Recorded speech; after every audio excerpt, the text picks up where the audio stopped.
Name's Miranda. I am a self-identified organizer and tidier. I love to clean things up and to find a place for everything. So that's what made me decide to make this course for you. It's going to be broken up into 3 different parts. It is going to start with downsizing. It's so important that before you start organizing and trying to put things together and find a place for everything, that you have just what you need. Culture and society will tell you that you need to keep accumulating, you need to keep gathering things, but it's so important to know that you just need what you love and what makes you happy. You don't have to have all this extra stuff in your life because it does just weigh you down.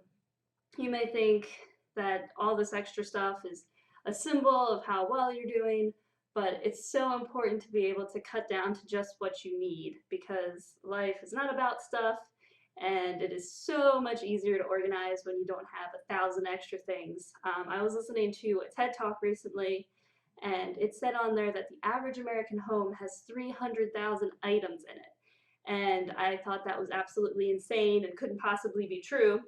So I was like, well, maybe I'll start counting things in my apartment and see how far I get. I got to about 70 before I gave up because there was no way I was going to count them all. But it's just an amazing statistic that people have that much stuff. And you know for a fact that you don't use all those things.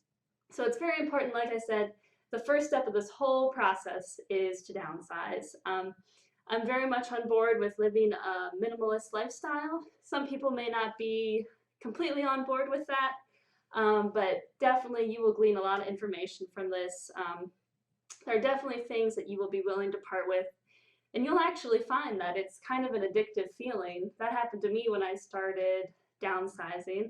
My husband and I ended up moving about 3 times in 2 years, and every time we moved, it really made us give a really good hard look at what we own and what we need, because 2 of those moves we didn't have movers, so it was just us. So we were very aware of how much stuff we had because we had to literally carry it all up the steps, bring it all into the new place. So like I said, because of those moves, I've been able to narrow things down in my life to what's important. So that's the first stage of this course, downsize. Now the second stage is my personal favorite, organize. So this stage I'm going to be talking about really cool tips and tricks you can use to find a place for everything, to be able to tidy up quickly, not spend your whole day trying to clean up and then 5 minutes later the kids run through and then it's a disaster again. So I'm going to be helping you with that, finding new ways you can organize things, and I'm super excited about that part. And then the last part of this course is thrive. So you may think that living an organized life doesn't make much of a difference. You may say, hey, I'm not organized, but you know, my life's fine.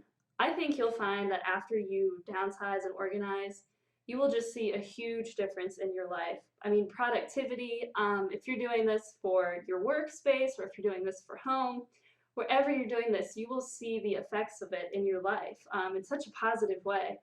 It's not just, you know, being neat and tidy. It's about being able to be more productive, being able to focus on your goals and what you love, having a better idea of what you value in your life. That's what this is all about. So, like I said, I'm super excited that you're here. It's going to be really interesting. I'm so glad you are willing to take this journey with me. So let's get started.